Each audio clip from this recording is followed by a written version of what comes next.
Well, hello there, it's Mr. Zarzak. Welcome to another exciting AP Physics videos. Today, folks, I'm taking us through the back part of the energy lecture slides. I'm calling it part 3, because why not? Let's go! Alright, so we have been working with this concept that work is equal to force times displacement. So can we take a position function or a displacement function? I'm going to make that D and S. Okay, and figure out how much work is done after 3 seconds. All right, so the ones that we're kind of working with here is we have work is this F dot S, so it's a scalar dot product, okay, of these two things. So given that we have a position function, maybe we can do something with that. All right, but we got to get to the force. So when we have a function like this, there's a real decent chance there's going to be some calculus involved, and this is going to be the case here. So given that position function, 3t to the third power minus 2t squared plus t plus 1, we're going to first find the velocity by taking the derivative of the displacement. V is equal to ds dt. All right, here we go. So then 3t to the third power, that'd be 9t squared. All right, minus, let's see, so that'd be, what would that be? That'd be 4t. All right, the derivative of t is just 1, and the derivative of 1 is 0. Okay, so we have a velocity function. Now what? Keep going. More calculus. All right, the derivative of the velocity with respect to time is the acceleration. All right, so I'm taking the derivative of 9t squared, which would be 18t. All right, minus 4t, derivative of 4t is just 4, plus derivative of 1 is 0. All right, we've got an acceleration function. So what? Well, we're interested in force here, and what is force? It's mass times acceleration. And look, they give us the mass. It's 2 kilograms.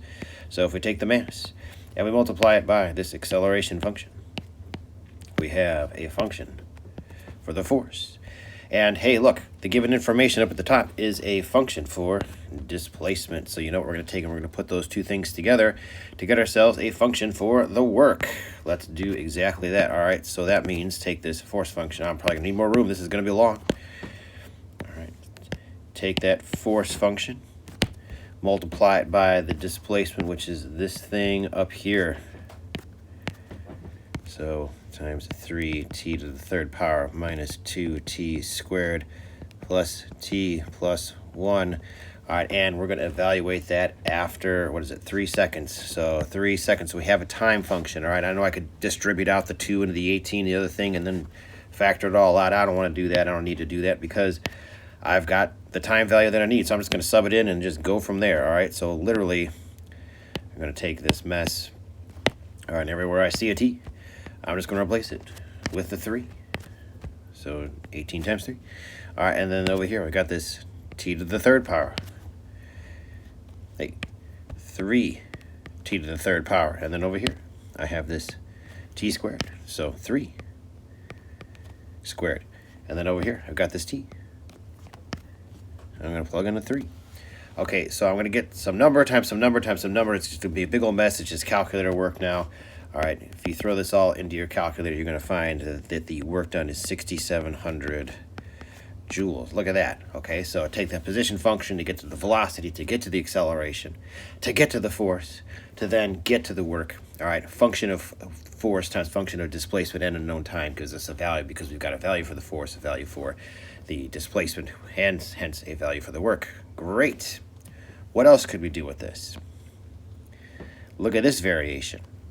It says, consider the work done here. We've got an object that's displaced from a position to another position.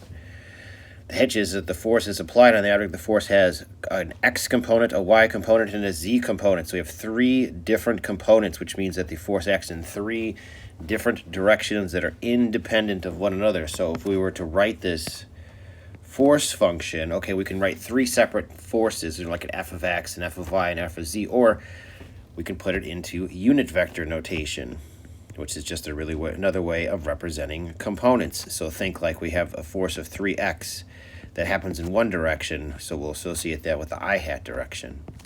All right, then we also have this force of 2y squared that happens in a direction perpendicular to that. We'll call it the j hat direction.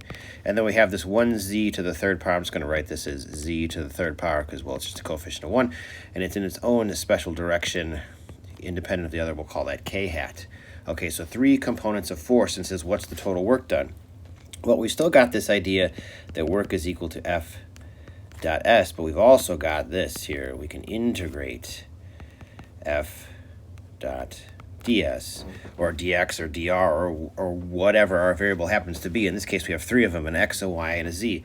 Now, it's three different components, so I think it's useful to think about this a little bit graphically. Okay, in one dimension, we're going to be displaced from position 1 to position 9. Then in that second dimension, we're going from 2 to 8. And then in that third dimension, we're going from 3 to 7. And each displacement follows a different function according to the force components. All right, so if we just think about this like graphically, look, okay, I made a quick sketch to cheat to make this a little bit quicker. In one direction, okay, so in this I hat direction, all right, the force follows this linear expression, all right, and our limits, we go from position 1 to position 9.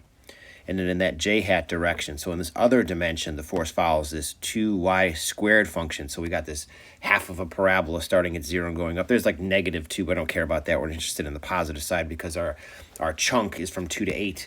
All right, and in that k hat direction, same thing. It's this z to the third power. So in this independent direction, it follows this independent function. It goes from 3 to 7. So I've got these three different components with three different intervals. And you've noticed I've got the area underneath the graphs highlighted because, well, the area underneath a force displacement graph is in fact the work. We've got three different chunks of work that take place in three different directions from three different intervals. To get those areas, we're going to integrate. That's right. Okay, we're going to take and we're going to integrate this force function and what these displacement positions are. So from this 1, 2, 3 to the 987, those are my limits of integration. Okay, one is associated with each of the three dimensions. So really we're playing around. We're going to do this. Okay, we're going to take integrals, but we have to do the integration in three dimensions. So here, look. All right, within the I hat direction. All right, we're going to integrate the force function, which in the I hat direction is 3x. Okay, so that's my variable in this dimension, so I'm going to call that dx. So I'm going to integrate with respect to x, and where am I going to integrate from, and where am I going to integrate to? From position 1 to position 9. See, so I've got these coordinates here, which is really my limits of integration. Okay, to this, I'm going to add the work that gets done in the j hat direction, okay, which is defined by the force that acts in this direction. So I got this 2y squared, so my y is my variable in this direction. I'll call that dy. All right, and my limits of integration go from 2 to 8. Okay, so I've got those highlighted above. Those are my limits of integration.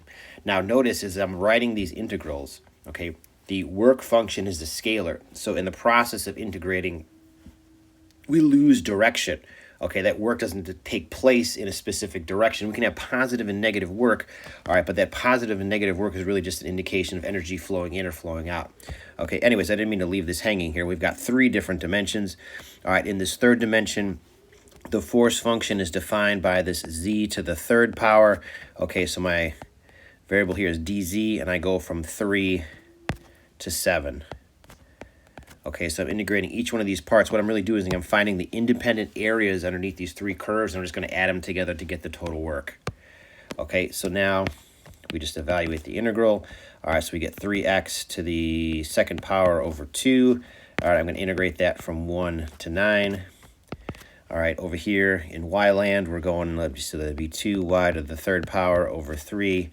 And I'm integrating from, sorry, that doesn't look like a 2, does it? From 2 to 8.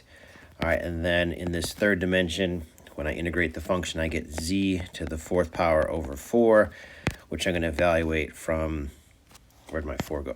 There it is. From, what's it, 3 to 7, 3 to 7. All right, just like that. Okay, so now it's just really just calculator work. All right, when you do this, if you do this, you'll find that this first function from 1 to 9 should get you a value of 120. This second term should get you a value of 33.6. And as always, try it for yourself because, well, just because of 336, excuse me. Because clearly I never make any mistakes. Okay, yeah, right. All right, so put those all together. That'd be that z to the fourth over 4 from 3 to 7. Put it all together, and you should get 1,036 joules. But by all means, feel free to check that. Okay, so again, we have to find the areas underneath the curves by integrating this force function with three components. Pretty cool. All right, so there's two different ways now that we can work with work involving calculus, all right, depending upon what we know and what we're given. Let's do some more. All right. We've seen this before where if we have a spring, an ideal spring follows what's called Hooke's law. All right, so then it follows this linear relationship, and that just says that the force, all right, that's produced by the spring when it's either stretched or compressed is proportional to the amount that is stretched or compressed, excuse me, times some constant, okay, where that's constant is just the spring constant is the slope of the graph.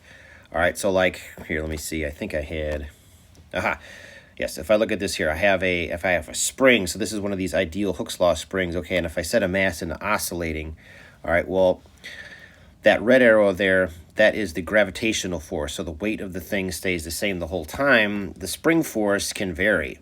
Okay, so you see when the spring is unstretched at all, there is no force. When it's stretched a bunch, all right, well, it's stretched a lot.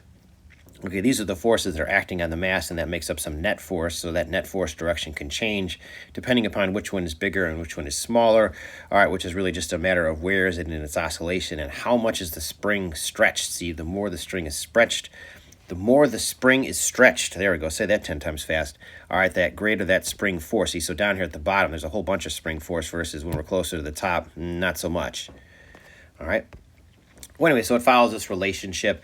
Okay, from this, we could derive the work done to either stretch or compress a spring. All right, we've seen this before. All right, if we, just to use our variables that we've been using with our work equation, if we call that x and s, all right, so our spring force is equal to ks. All right, excuse me. From that, we can calculate the work by integrating the force function or by integrating ks. So we get this ks squared. We've seen this before. Do all springs follow this? No. This is the Hooke's Law spring. Specifically, this is one that has a y-intercept of 0. All right, this is one that has this linear relationship with, an intercept of 0 over here and a c of 0 over here. Pardon me, I should have said a constant over here and a y-intercept over there. Okay, these are our ideal springs. These are our Hooke's Law springs. That being said, we can manufacture and make springs to do whatever we want. Now, on the AP test, if they just say spring, you may assume an idealized Hooke's Law spring that follows these basic relationships.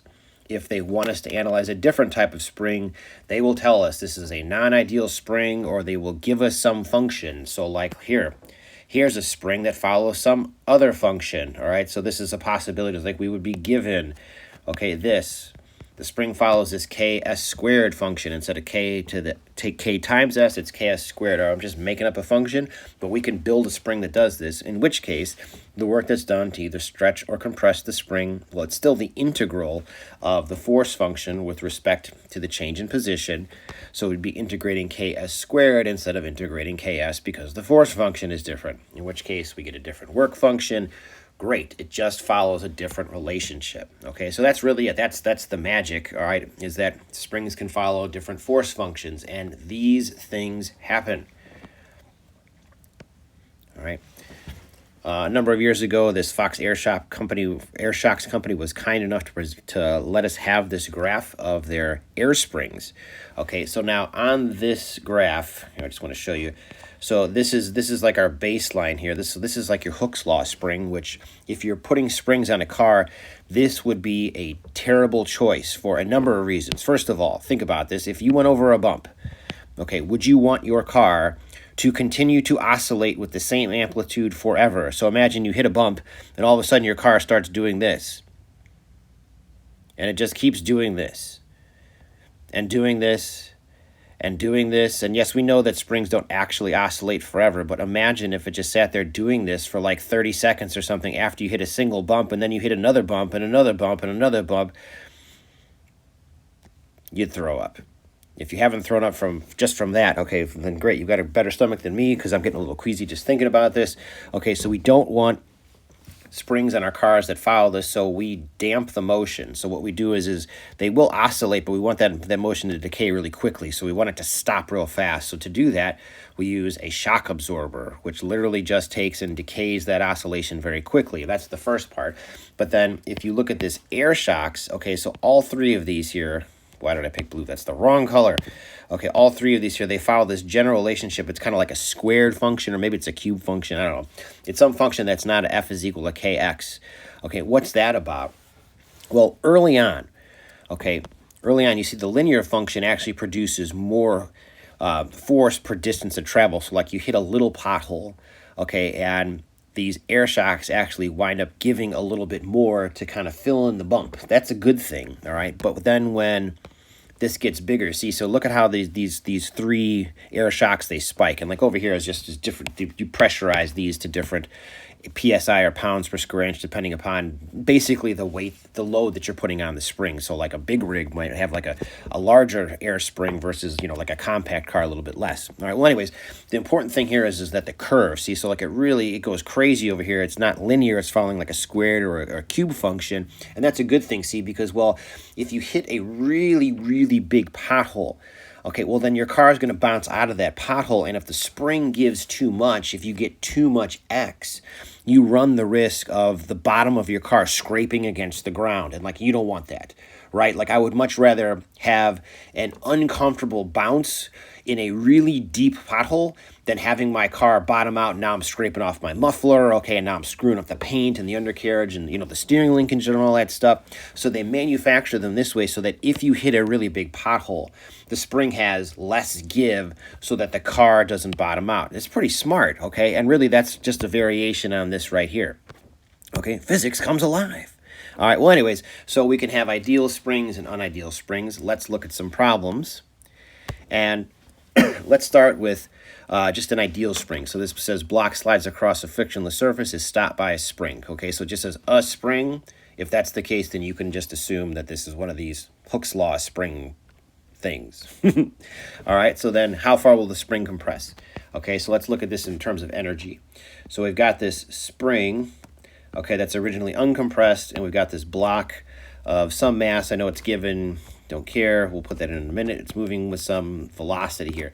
It's just how far will the spring compress. So then at maximum compression here, let's say it goes that far, okay, well then our block at this point is going to stop. All right, so if we think about this in terms of conservation of energy, all right, well, initially our block has kinetic energy, okay, and I'll do old school honor style just for old time's sake because they haven't worked a lot of these yet.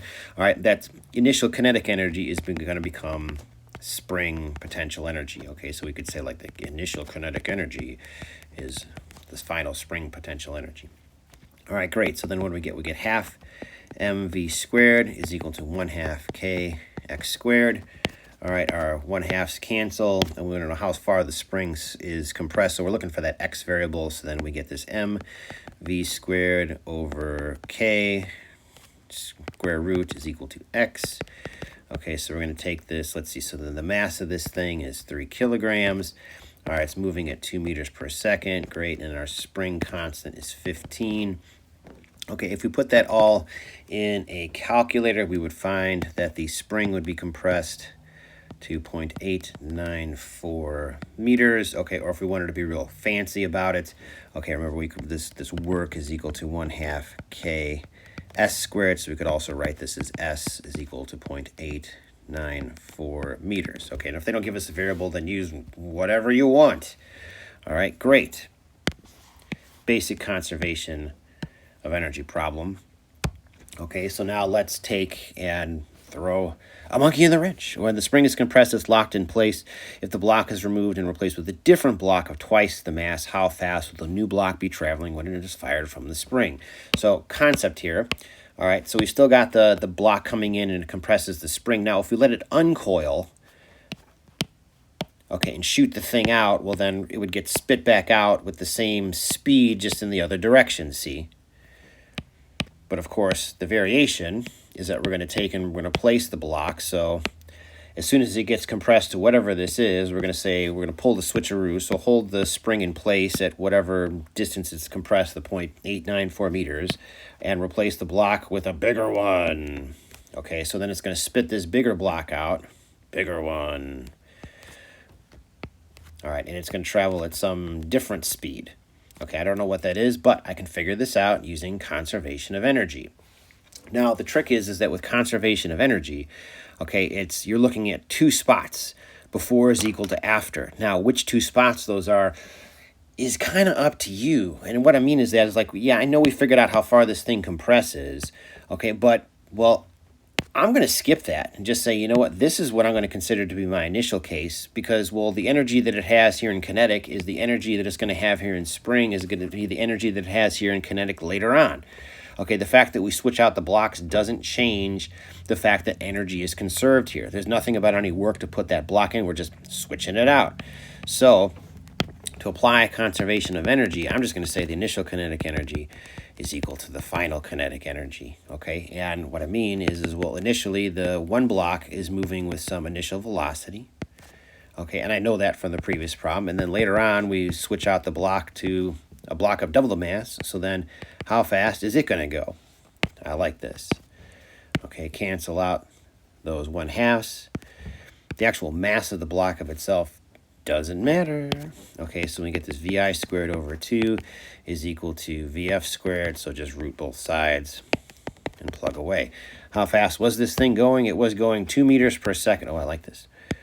Okay, so I got 2 squared over 2. So I have 4 over 2, which is 2. So square root of 2. So how fast? 1.414. Why do I remember that? I don't know. I just do because it shows up a lot. There you go. That is the answer. That's how fast it will go. Kind of neat. Okay, and again, we could figure out the potential energy, okay, of the spring and then turn that into kinetic energy. If you want to try that for yourself, fine. It's 1.414 meters per second. Neat. All right. Oh, ramps. Oh, yes, ramps. Awesome. A 5-kilogram block slides down the ramp at a constant rate. What happens to the potential energy? Well, this is kind of interesting.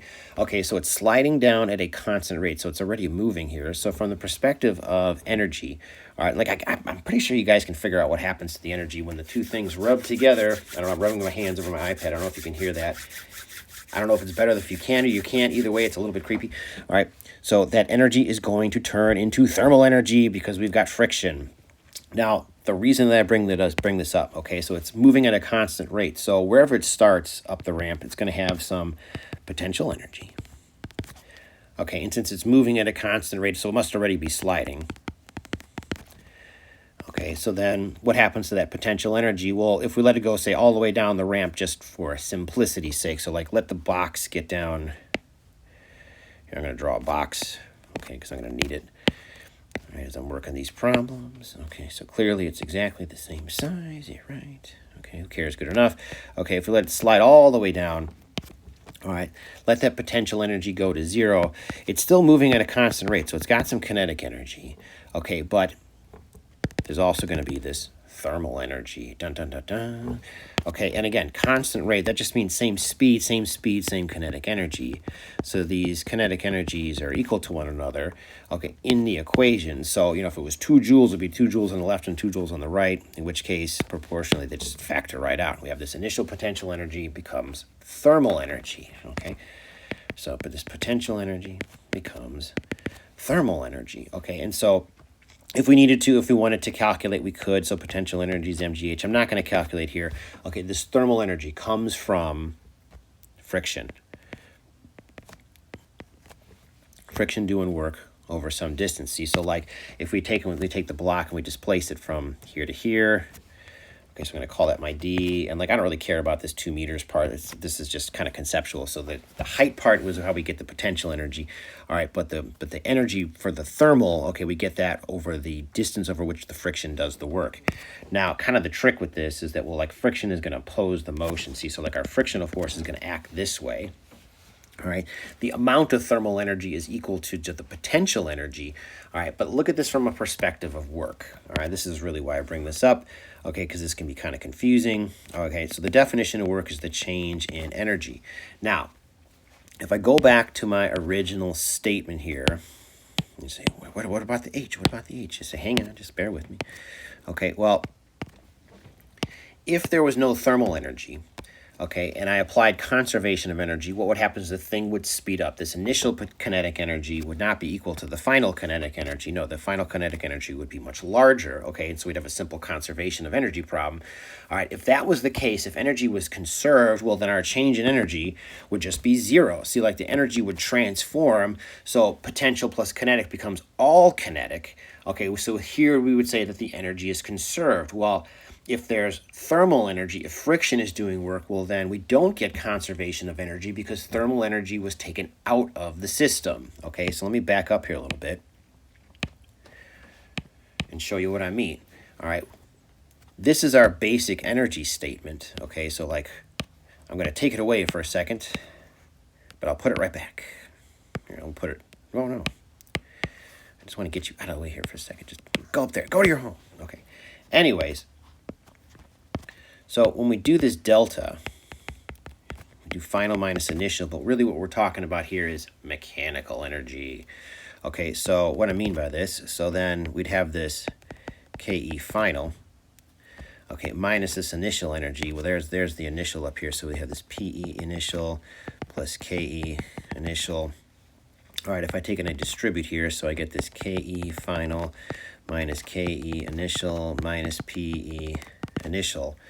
Okay, well, now for the example that we're actually talking about here, the initial kinetic energy equals the final kinetic energy, in which case we'll pick whatever number you want. The initial kinetic energy is 3, so the final kinetic energy is 3.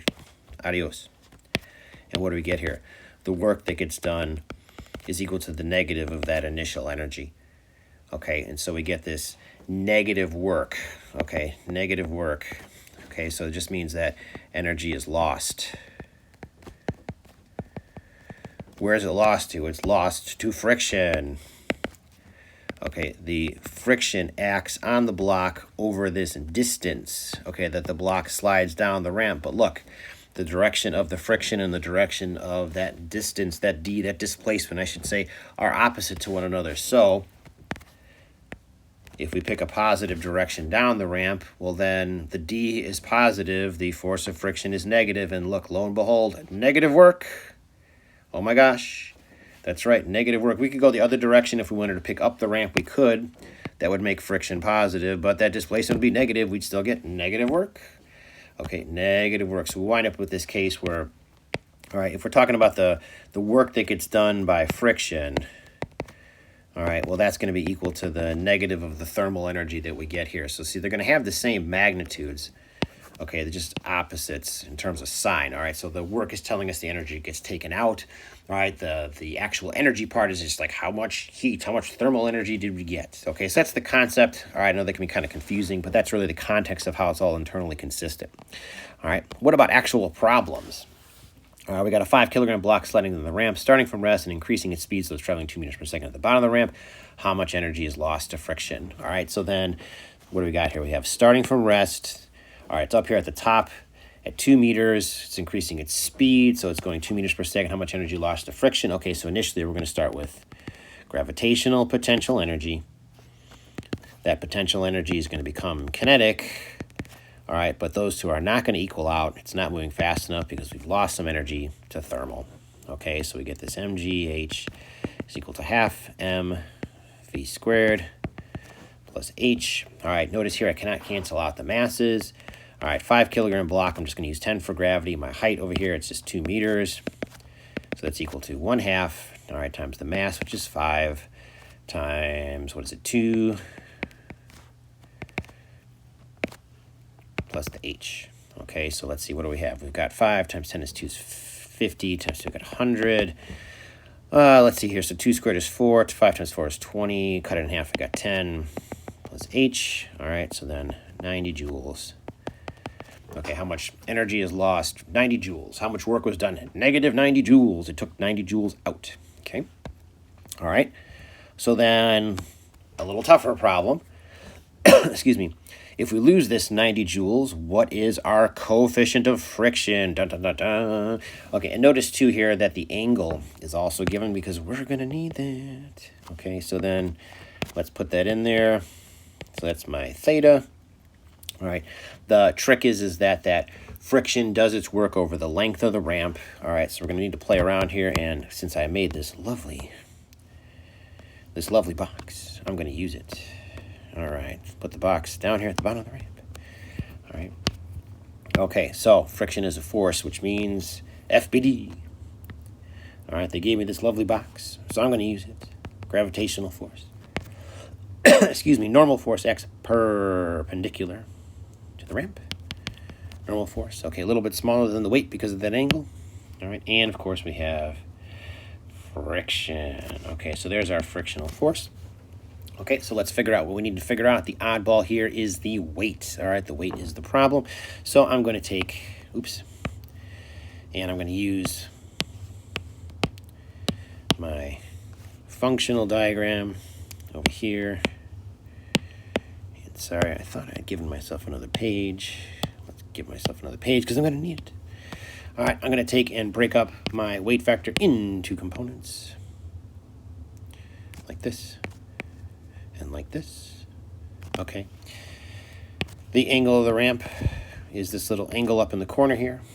All right, so what do we have here? We have, this would be mg because the force of gravity is mg, and this would be sine of that angle. Okay, we've seen this before. I'm going to scooch this over here so that it's not confusing, or hopefully not confusing. All right, and then this piece over here, this is mg cos theta. And I'm just going to steal my other vectors. Come here. Come here. All right. I don't want the box. Come here. There we go. All right, so now we got all the pieces to the puzzle. All right, so now I can use this to write some equations. All right, so then I'm just going to call this my y-axis and this my x-axis, like that. All right, y direction, we'll start there. Y direction, we're going to have equilibrium. Okay, so the normal force is just going to equal out the mg, or the fgx, okay, which is just this mg cos theta. And I'm going to need that because normal force is related to friction. See, so friction is the force that makes physics fun. Yay. All right, we'll get to that in a second. All right. Okay.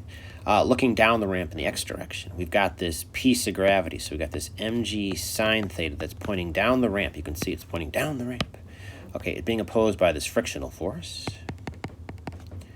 Okay, now here we can, it doesn't say anything about constant rate here. And it is going here. So it starts from rest, and it speeds up to 2 meters per second. So there is acceleration. Okay, so this one we have to deal with ma. All right. From here, okay, so friction is the force that makes physics fun. So then I'm going to take and just replace that. I'm going to try to replace that. Okay, mu f of n. All right, and hey, look. I have this expression for f of n.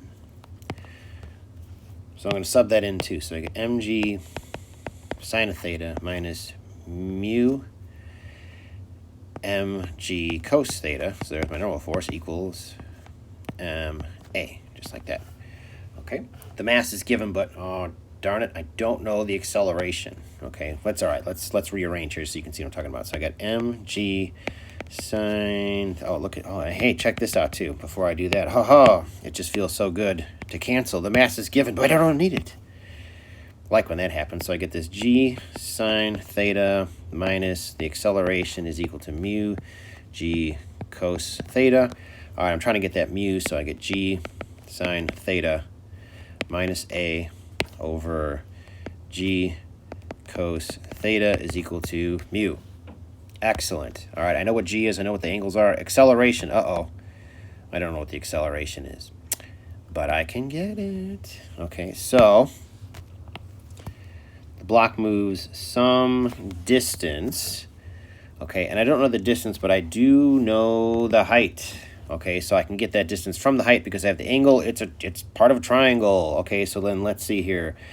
So then this, let's see, so h would be equal to, that would be d, so many colors, sine theta. Okay, so then from that, then that d, okay, is just equal to h over sine theta. Okay, great. The thing starts from rest. It speeds up at some uniform rate to a velocity of 2 meters per second. It's the timeless equation. Yay, timeless equation. So Vf squared is equal to Vi squared plus 2AD. So Vf squared divided, that's not a 2. Vf squared divided by 2D is equal to A. Awesome. All right, so let's solve some stuff. So the height of this thing is 2 meters over sine of 30 degrees. Sine of 30 is a half, so this is 4. Well, that's nice. Okay, so then how fast is this thing going at the bottom? 2 meters per second, so I have 2 squared over 2 times 4. And that's going to be my A. So then 2 squared is 4 over 2 times 4, so it's just a half. All right, so now I have everything I need. So back over to this. The acceleration is a half meter per second squared. Okay, so back over to this. So then I have 10 times sine of 30 minus this half. All right, divided by 10 cos 30 is equal to mu. That's a lot. Okay, so then that's just calculator work. If you do it right, you'll find 0.52 is the coefficient, no units, and since it's sliding, this would be the kinetic coefficient of friction. All right. One more slide. How hard could it be? All right. So first things first, all right, if I take a ball or a mass and I put it on a spring, if it's an idealized spring, okay, and I'm telling you this is an idealized spring, there's no information about this is like some weird spring with some kx to the 14th power. Like, no. Okay, let me jump back to this real quick. All right. So if I take my mass, all right, the little blue line is the rest position. Okay, so I'm going to release it from rest.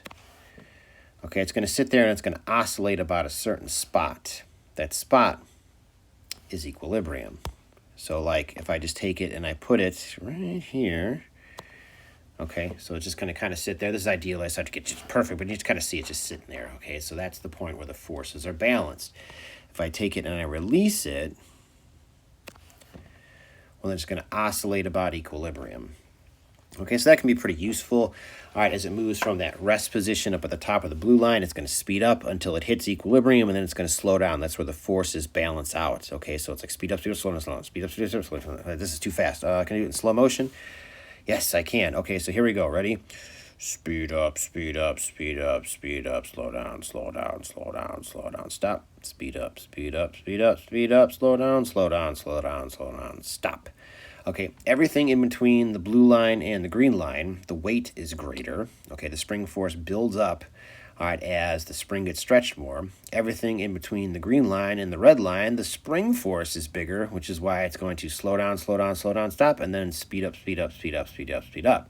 Okay, that force is always pointing towards that green line until we hit the green line, then we are in equilibrium. Okay, so coming back to this. Okay, so now imagine over here. So imagine I just take and I put this 2 kilogram mass and I placed it ever so gently.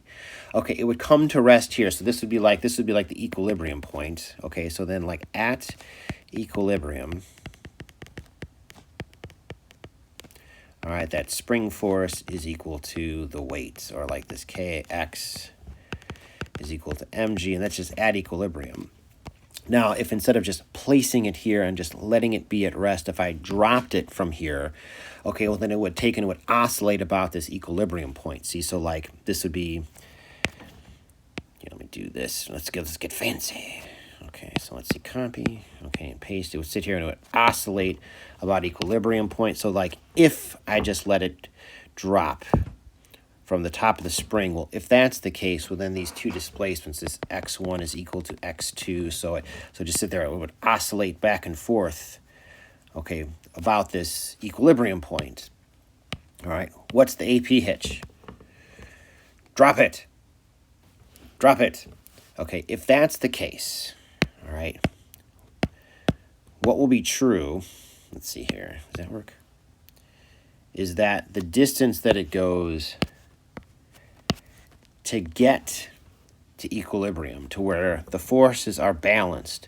Okay, that part still remains exactly the same because, well, the spring force is equal to kx, and the weight is still equal to mg, and where those two forces balance is given by this relationship. But the hitch is that the amount that the spring is going to compress beyond equilibrium, if I drop it from way up here, okay, is going to be something greater than that. So imagine like this x2 thing would be some greater distance here.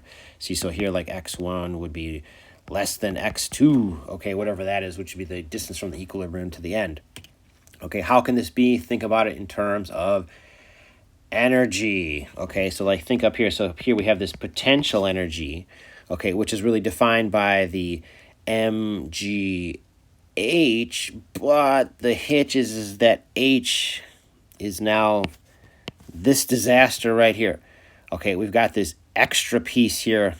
All right, beyond, if we were just here, well, then like our h would be like this piece if we just let it sit here, so we'd have like 2x or whatever. Okay, well here we've got this extra little bit. All right, that's the difference. We have this additional height, see, so like how far we would be compressed down is mg times h plus x1 plus x2. I can't even fit it in there. Okay, it's just complicated. All right, so it's a more complicated process. All right, that's the tricky part. Okay, so how would we do it? We do with energy. So like with this, yeah, we can take shortcuts. All right, but really if we're working with energy here, okay, well here we'd have like PE is equal to mgh, where our h would just be like x1 plus x2 or 2x, okay? And that would become spring potential energy. So like imagine like, we let the ball come down here, okay, down to the bottom. Look it up. Let's see if I can make this fancy. I probably can't make it that fancy. Okay, so then down here we'd have like spring potential energy. So like gravitational energy becomes spring potential energy. We'd have this calf k x squared is like x1 plus x2 squared, okay, or like 2x, whatever. All right, versus I'm going over here. All right, we can still do this gravitational potential energy, and it will become spring potential energy, okay, but we have to account for this mess. All right, this spring potential energy, this is the tricky part, okay? This spring potential energy is equal to 1/2 k x1 plus x2 squared. Okay, and you say, now wait a minute, what about the h? What about the h? Well, the spring doesn't start compressing until the ball gets here. Okay, we're still just compressing over this distance here, which is this x1 plus x2, but like this x1 and x2 over here is not the same as this one or x1 or x2 over here. This one, the x2 is larger. It's not the same. Okay, they don't equal each other over here. So like here, we could just say like 2x here. It's not 2x. Okay, that doesn't work. So we have to be careful about that. We have to set up things. This wind up being quadratics, but like this follows what we call this nice, pretty simple harmonic motion, which is later on in the semester. Okay, will this bounce? Will it still oscillate? Yes, it will, but it's going to compress the spring, then pop up in the air, then free fall back down to the spring, and then compress. Okay, so a different scenario. All the things that we need to account for, all the things we need to think about. Okay, here we've got potential energy defined in terms of its initial height, lovely variables I've drawn there, and how far it winds up stretching to get down to the bottom. All right, when the spring is compressed, it's just that total compression distance, but that x1 plus x2 does not equal 2x. Okay, that's enough. This screencast has really gotten really long. Sorry about that. So what else is new? Thank you for watching. This is Mr. Zylek saying I will see you next time.